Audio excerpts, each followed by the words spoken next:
At Thanksgiving dinner, my daughter-in-law introduced me as the unbearable mother-in-law. Then I gave her a lesson that left everyone's jaws on the floor. At Thanksgiving dinner, my daughter-in-law introduced me as the unbearable mother-in-law.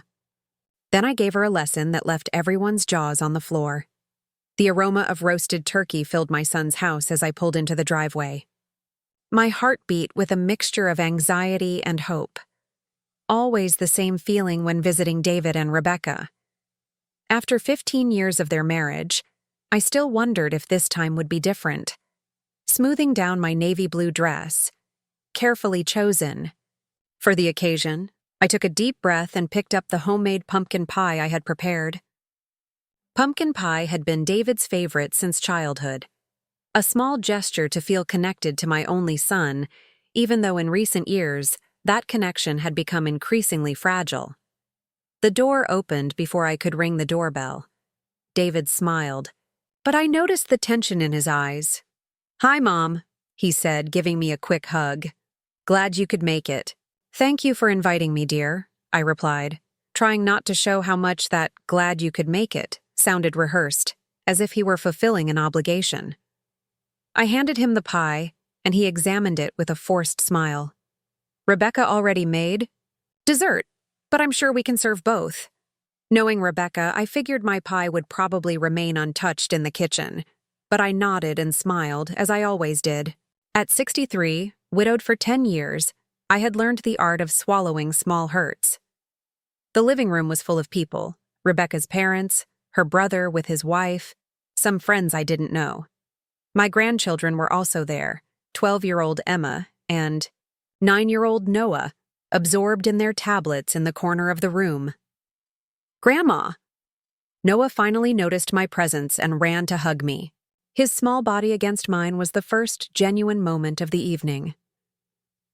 Rebecca emerged from the kitchen, impeccable in her expensive dress, hair perfectly styled as always.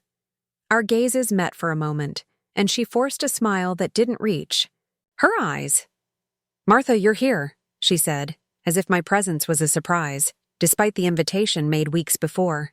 "Thank you for having me, Rebecca," I replied, offering her the wine I had brought. "I hope you like it." She took the bottle, examining the label with an expression suggesting I had made some grave error in my choice. Interesting. I'll save this for a special occasion." Translation: the wine would never be opened. I tried to start a conversation with Emma, but she barely looked up from her tablet. Over the last 2 years, I had noticed how my grandchildren seemed increasingly distant, as if they had been subtly taught to keep me at arm's length. "Dinner's almost ready," announced Rebecca. "Why don't we all take our seats?" The table was beautifully decorated, that I couldn't deny. Rebecca always had a talent for creating visually perfect settings.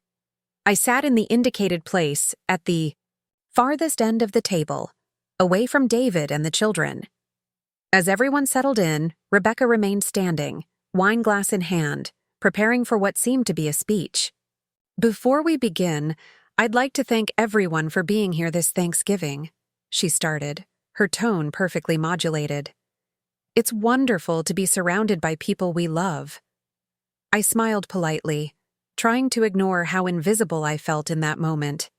"And for those who are meeting our family today," she continued, gesturing toward a couple I didn't know, "let me introduce everyone." She went around the table, introducing each person with warm comments. "My lovely parents, John and Elaine. My brother, Brian, and his wonderful wife, Melissa. Our dear friends, Mark and Susan." When she came to me, there was a deliberate pause.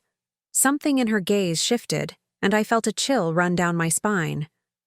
"And this," she said with a thin smile, "is Martha, the unbearable mother-in-law." The silence that followed was deafening. I felt the blood drain from my face as all eyes turned to me. Some looked embarrassed, others curious, as if waiting for my reaction to this joke. David cleared his throat, uncomfortable. "Rebecca," he muttered, but said nothing more. He didn't defend me. He didn't correct the comment. He just stared at his plate with sudden interest. It was in that moment, sitting at the Thanksgiving table, exposed and humiliated, that something broke inside me. It wasn't just the cruelty of that moment. It was the accumulation of years of small exclusions, cutting comments disguised as jokes, forgotten invitations to family events, social media photos of outings with my grandchildren that I never knew about. "Sorry, it was just a joke," Rebecca finally said, laughing lightly as if I was overreacting with my silence. "Martha knows I adore her." I smiled mechanically, because that's what I always did. Swallowed the pain. Kept the peace. Didn't want to create problems for David. Didn't want to be the difficult mother-in-law Rebecca always accused me of being. "Of course," I replied, my voice firmer than I expected. "Lovely as always, Rebecca." The dinner proceeded with forced conversations. I ate little, the knot in my throat making it difficult to swallow anything. I observed how Rebecca skillfully controlled all interactions, how David seemed a shadow of the confident man I had raised, how my grandchildren barely looked at me. As the others ate and talked, a certainty grew inside me. The Martha who swallowed insults and accepted crumbs of affection had died at that table. It was time for a change. It was time to reclaim my dignity. I didn't know exactly how, but there, at that Thanksgiving table, silently humiliated in front of strangers and family members, I made a promise to myself. This would not stand. When dinner ended and I said goodbye with polite smiles and mechanical hugs, no one could have imagined the transformation that had begun inside me. Rebecca had underestimated me for the last time. This unbearable mother-in-law was about to teach a lesson that no one in that family would ever forget. The drive home from David's house was a blur. Tears threatened to spill, but I refused to let them fall. 10 miles of dark road stretched before me as memories flooded my mind, each one sharper than the next. It hadn't always been this way. When David first introduced me to Rebecca 18 years ago, she was all smiles and charm. "I've heard so much about you, Mrs. Wilson," she had said, embracing me warmly.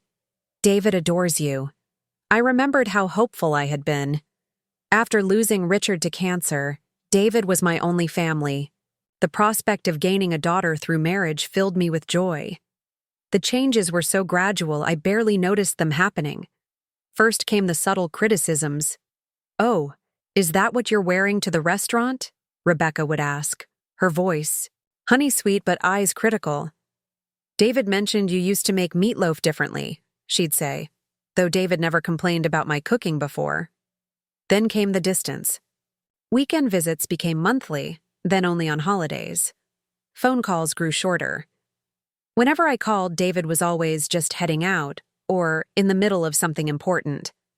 I pulled into my driveway, the modest house dark and quiet. Inside, I slumped onto the sofa without turning on the lights.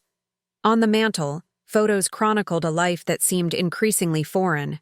David's graduation, our family vacations, Richard and me on our 30th anniversary. The photo of Emma's birth was my favorite. In it, I was holding my newborn granddaughter, David's arm around me, all of us beaming. Rebecca had been recuperating in the hospital bed, but the camera had captured our joy. 2 weeks after that picture, the real trouble began.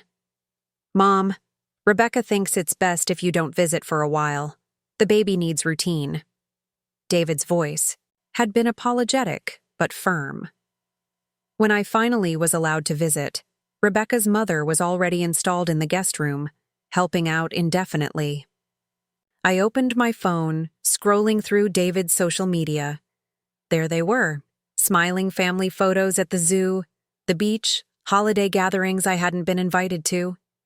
I spotted one from 3 months ago. "Family reunion weekend." The caption stung. Rebecca's entire extended family was there. I hadn't even known about it. The worst came when Noah started school. I'd offered to help with pickups, as many grandmothers do. "That's sweet, Martha," Rebecca had said. "But we've got it covered.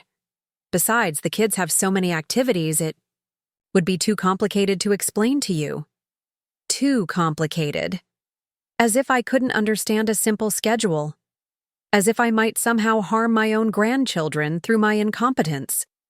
I put the phone down and finally allowed myself to cry. Not just for tonight's humiliation, but for the years of systematic exclusion, the canceled plans, the forgotten invitations, the way Rebecca would speak over me or redirect conversations when I tried to connect with David or the children. The painful truth was that I had become invisible in my own family, a ghost hovering at the edges, tolerated, rather than welcomed. I walked to my desk and pulled out a small leather journal. Inside were notes I'd been keeping for years, though I'd never admitted to myself why. Dates of canceled visits with Rebecca's excuses, screenshots of family events I'd discovered after the fact, brief accounts of comments made to undermine me. It wasn't just paranoia. The pattern was clear as day on these pages. There was the time. I'd brought homemade cookies for the children, only to have Rebecca throw them away when she thought I wasn't looking. Too much sugar, she'd claimed before serving store-bought cupcakes an hour later. There was last Christmas, when my carefully chosen gifts for the children were accidentally left unopened until I'd gone home. There was the family tree project Emma had done for school, Rebecca's family meticulously represented, while I was reduced to a small circle labeled simply Grandma W. And through it all, David had slowly transformed from the loving, attentive son I raised into a distant man who couldn't meet my eyes when his wife insulted me at their dinner table. The realization hit me with startling clarity. I had been enabling this treatment for years. By smiling through the pain, by never confronting Rebecca's behavior, by accepting David's neglect, I had taught them that I would endure anything to maintain my tenuous place in their lives. My phone buzzed with a text. It was from my friend Elaine. "How was Thanksgiving?" I stared at the question. How could I possibly explain? Instead, I made a decision. I texted back. "Can we meet for coffee tomorrow? I need your advice." For the first time in years, I wasn't going to pretend everything was fine. I wasn't going to silently accept my assigned role as the unwanted mother-in-law. That night, as I lay in bed staring at the ceiling, I realized the Martha who left that Thanksgiving table was not the same. Martha who had arrived with a homemade pumpkin pie and desperate hope for acceptance. Rebecca wanted an unbearable mother-in-law? Perhaps it was time to show her what that really meant. She actually introduced you as the unbearable mother-in-law? To everyone at the table? Elaine's voice rose in disbelief, drawing glances from nearby tables at the small cafe where we sat. I nodded, wrapping my hands around my coffee mug. And David just sat there, didn't say a word. Elaine had been my friend for over 30 years. We'd taught at the same elementary school until retirement, supported each other through our husbands' deaths, and shared countless coffee dates like this one. Unlike me, Elaine had a wonderful relationship with her daughter-in-law.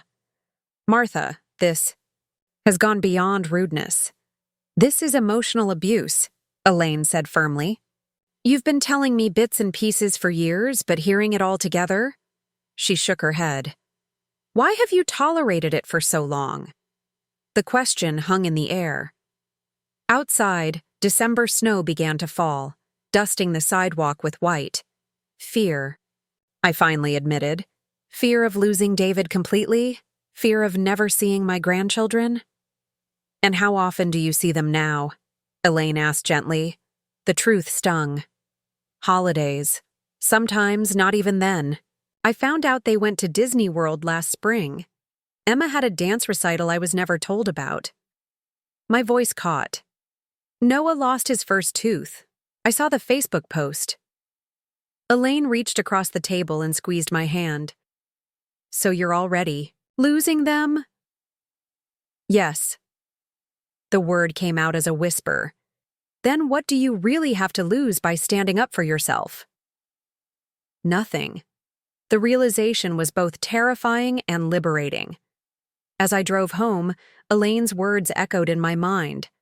For years, I'd Believed that maintaining peace at any cost was the only way to keep my tenuous connection to my family. But that approach had failed spectacularly.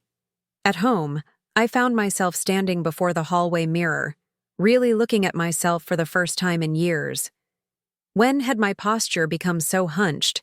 When had I started dressing in these muted colors that wouldn't draw attention? When had I begun to see myself through Rebecca's dismissive eyes? The phone rang, startling me. David's name flashed on the screen. Mom? His voice sounded strained. Rebecca wanted me to call. She thinks you might have misunderstood her joke yesterday. Not an apology. Not even close. Does she? I kept my voice neutral. You know how she is. Her sense of humor can be different. He paused. Anyway, she feels bad if you took it the wrong way. Again, not an apology. She felt bad if I had taken it the wrong way, placing the blame squarely on me. In the past, I would have rushed to smooth things over. Oh, it's fine. Don't worry about it. The words nearly tumbled out automatically. Instead, I took a deep breath. How should I have taken being called unbearable in front of your entire family and friends, David? Silence stretched between us. She didn't mean it like that, he finally said, his tone defensive. How did she mean it? More silence. Mom, why are you making this difficult? It was just a joke. There it was. I was the problem. I was making this difficult by not accepting public humiliation with a smile. David, I said carefully, would you ever introduce Rebecca's mother that way? Would Rebecca find it funny if you did? That's different, he said quickly. Why? He had no answer. I've been thinking, I continued into the silence. Perhaps we should pause our usual Christmas arrangements this year. Every year, I brought gifts on Christmas Eve, then returned Christmas Day for dinner. The pattern was always the same. My gifts minimized, my presents tolerated, my contributions to the meal rearranged or replaced by Rebecca. What do you mean? David sounded genuinely surprised, and that itself was telling. The idea that I might set a boundary had never occurred to him. I think I need some time to myself this year. The words felt foreign, but right. But the kids are expecting you. It's tradition. Was it, though? A tradition implies something cherished. Our Christmas arrangement had become a performance of family unity that left me feeling more alone than if I'd stayed home. I'm sure you'll make it lovely for them, I said. Give them my love. Mom, he started, but I cut him off gently. I need to go now, David. I'll call you after the holidays. I hung up before he could protest further. My hands were shaking, but not with fear. For the first time in years, I had spoken my truth without apologizing for it. That evening, I did something I hadn't done in ages. I called my old colleague Susan for dinner. Then I emailed the local community center about volunteer opportunities. I pulled out my watercolor set, dusty from disuse, and set it on the dining table.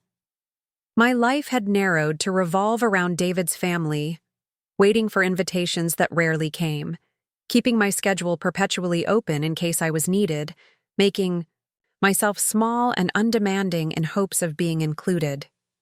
No more. I sent a text to David before bed. I've given a lot of thought to our conversation. I love you and the children deeply, but I can no longer accept being treated as an afterthought in your lives. When you're ready to discuss this honestly, I'm here. He didn't respond, but I slept better that night than I had in years. The Martha, who woke the next morning, stood a little straighter. The battle ahead would be difficult, but for the first time, I understood that my dignity was worth fighting for, and I was just getting started. Christmas came and went. No calls from David, only a terse text message on Christmas morning. Merry Christmas, Mom. The silence hurt, but it was also revealing. I had declined one invitation, set one boundary, and my son had retreated completely. January arrived with a blanket of snow and a new sense of purpose. I began meeting regularly with a therapist named Dr. Mitchell, a kind woman in her 50s who specialized in family dynamics. "What you're describing is a classic control pattern," she explained during our third session. "Your daughter-in-law feels threatened by your relationship with your son and grandchildren, so she's systematically pushed you to the margins." "But why?" I asked. "I've never interfered in their marriage. I've bent over backwards to accommodate her." "That's precisely it," Dr. Mitchell said. "The more you accommodate unreasonable behavior, the more it reinforces the idea that the behavior is acceptable. You've been trying to prove your worth by being accommodating, but to someone like Rebecca, that's seen as weakness." The words stung, but I recognized their truth. "What can I do?" I asked. "I don't want to lose my son and grandchildren forever." "You might need to be prepared for things to get worse before they get better," she warned. "When you change patterns in relationships, there's often resistance. But the current pattern isn't working, Martha. You're being erased from your own family." February brought a surprise. Emma, my 12-year-old granddaughter, called me one afternoon. "Grandma?" Her voice was tentative. "Are you mad at us?" My heart clenched. "Of course not, sweetheart. I could never be mad at you." "Then why didn't you come for Christmas? Dad said you were busy, but you've never been busy before." The implication was clear. David had made it sound like my choice, as if I'd had better things to do than be with my family. "I needed some time to think," I said carefully. "Sometimes grown-ups need space to figure things out." "Oh." She paused. "Mom says you're being dramatic." "Of course she did. Emma, do you remember what your mom called me at Thanksgiving?" Another pause. "The unbearable mother-in-law." Her voice had dropped to a whisper. "She says stuff like that a lot when you're not around." The confirmation shouldn't have hurt, but it did. "How did that make you feel when she said it?" I asked, gently. "Bad," Emma admitted. Noah cried later. He said it was mean. My sweet Noah. At least someone had recognized the cruelty for what it was.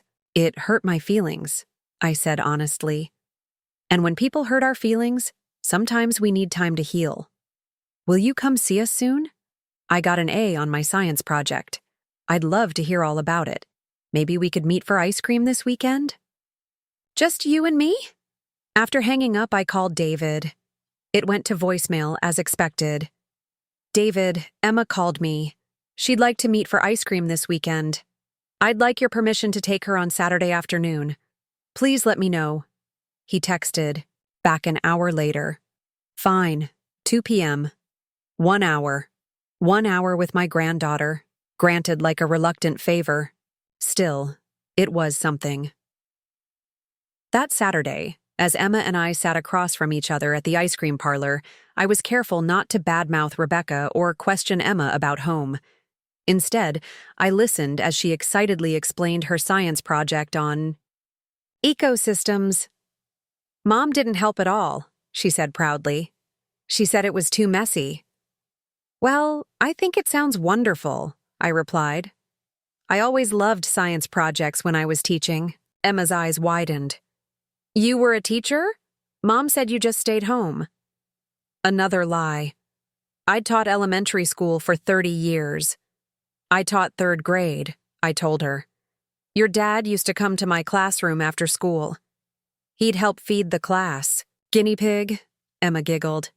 "Dad was scared of our hamster. He made Mom clean the cage." These small glimpses into their lives, the real ones, not the polished social media versions, were precious.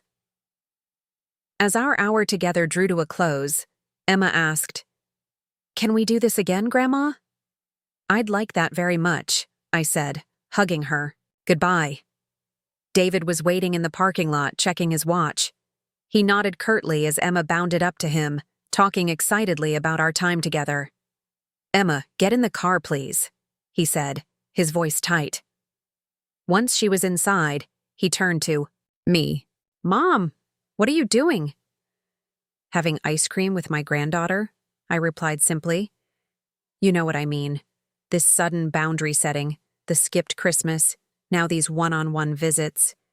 Rebecca thinks you're trying to drive a wedge in our family. I met his gaze steadily.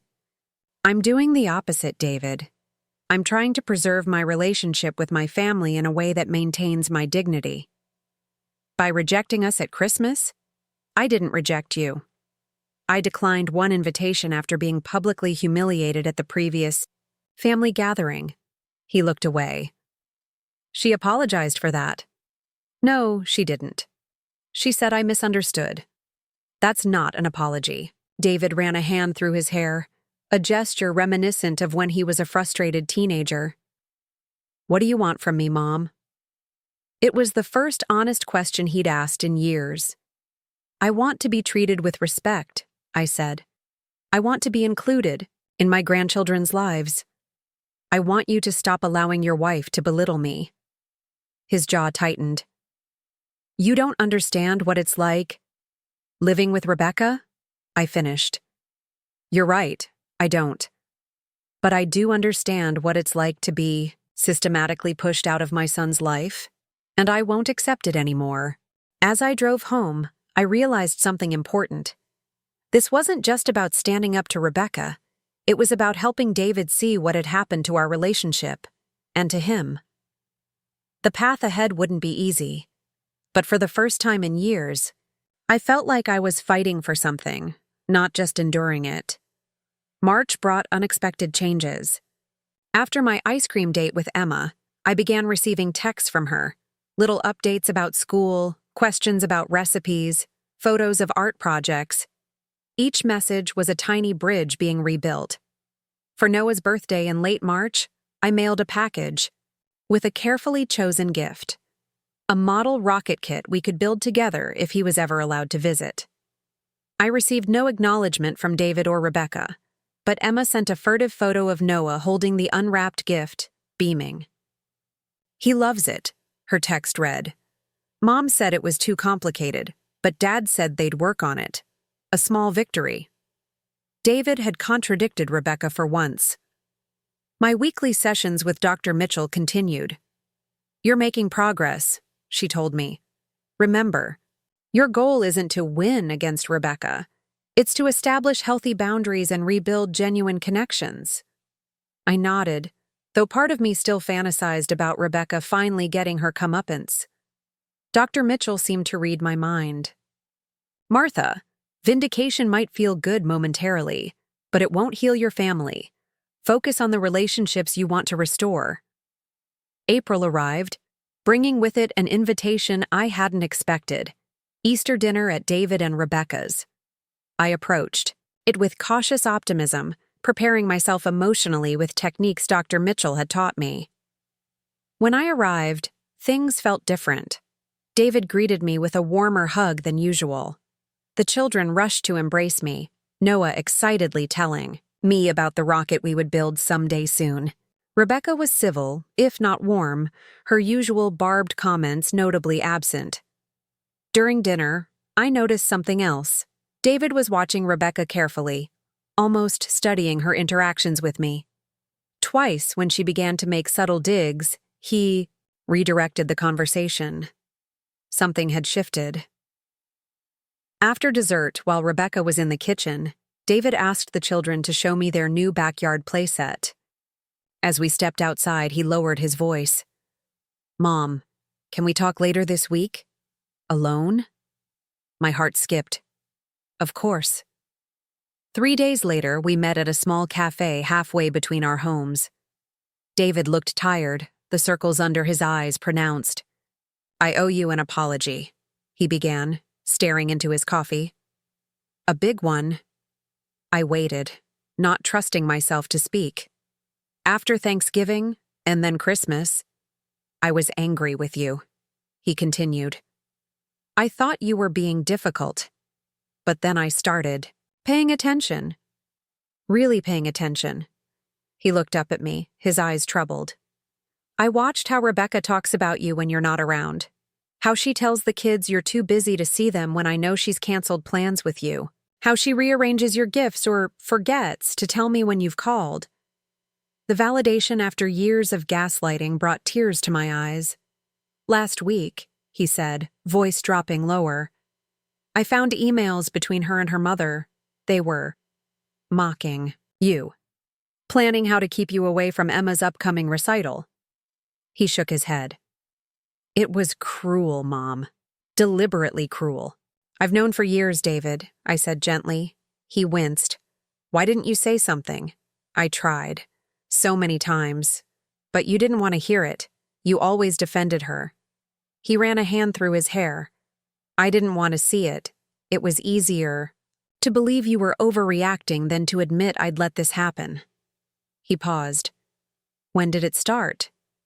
"Almost immediately after you were married," I admitted. "Small things at first. Then after Emma was born, it escalated." David's face fell. 15 years. I've let this go on for 15 years. "You were caught in the middle," I said, though part of me wanted him to feel the full weight of his failure to protect our relationship. "No," he said firmly.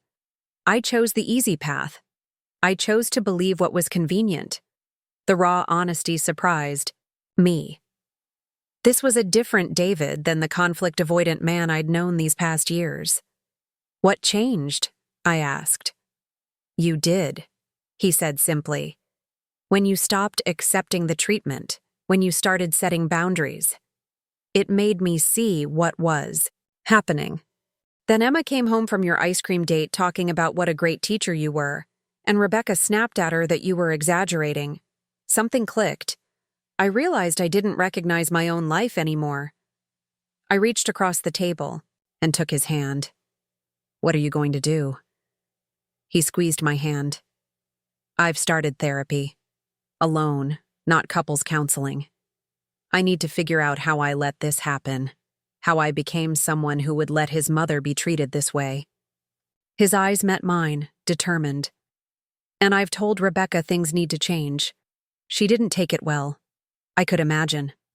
Rebecca had controlled the narrative for so long. The kids miss you," he continued. "I miss you.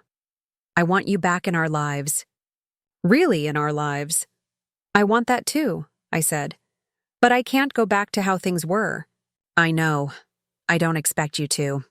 I just—" He hesitated. "I need time to fix this. To fix myself." As we parted, David hugged me tightly. "I'm sorry, Mom. I'm so sorry." Driving home, emotions warred within me. Hope, vindication, lingering hurt, and a new concern for my son caught in what would surely be a difficult marital reckoning. I had wanted David to see the truth, but now that he did, the path forward remained uncertain. Rebecca wouldn't give up control easily. The confrontation I had long avoided might now be inevitable. But one thing was clear. I was no longer facing it alone. The weeks following my conversation with David were turbulent. Rebecca stopped responding to my texts about seeing the children. David would arrange visits, then call apologetically to reschedule. Something was happening in their household, a silent battle I was not privy to, but could feel rippling outward. "Give it time," Dr. Mitchell advised during our sessions. "Family systems resist change. You've disrupted a long-established pattern." In late May, an invitation arrived. Emma's spring piano recital. The cream-colored envelope addressed in David's handwriting felt like an olive branch. I spent extra time preparing for the event, choosing an elegant blue dress I hadn't worn in years. As I applied a touch of lipstick, I studied my reflection. The woman looking back at me stood straighter, her eyes clearer and more determined than they had been in years. The school auditorium was already filling when I arrived. I spotted David, saving a seat near the front, Rebecca nowhere in sight. "She had a migraine," he explained as I sat beside him, the relief in his voice palpable. "Noah's with her sister for the evening." Part of me felt guilty for my own sense of relief. I didn't wish Rebecca ill, but her absence meant a reprieve from tension. "Emma's nervous," David said. "She'll be so glad you came." When Emma took the stage, her eyes scanned the audience anxiously. When she spotted us, Her small face lit up. She played beautifully, her fingers dancing across the keys with a confidence I hadn't seen in her before. After the recital, as we waited for Emma in the lobby, a woman approached us. Emma's piano teacher, Ms. Chen. "Mr. Wilson," she said warmly, then turned to me with a smile. "And you must be Martha. Emma talks about you all the time." I blinked in surprise. "She does? Oh, yes. She tells me you were a teacher and that you've been helping her with her technique. Your exercises for hand positioning have made such a difference." I glanced at David, confused. I hadn't given Emma any piano advice. Ms. Chen continued, oblivious to my bewilderment. "And thank you for the music books you sent. Those classical adaptations are perfect for her level." David's expression darkened. "What music books?" Ms. Chen's smile faltered. "The ones Emma brought in last month?" She said they were from her grandmother. Emma bounded up to us then, glowing with post-performance excitement. David hugged her, his voice carefully controlled. "You were amazing, sweetheart. Ms. Chen was just telling us about some music books Grandma sent you." Emma froze, her eyes darting between us. Emma," I said gently. "I'm afraid there's some confusion. I didn't send you any music books." Her face crumpled. "I'm sorry, Mom said I couldn't take lessons anymore because they were too expensive. But I love piano.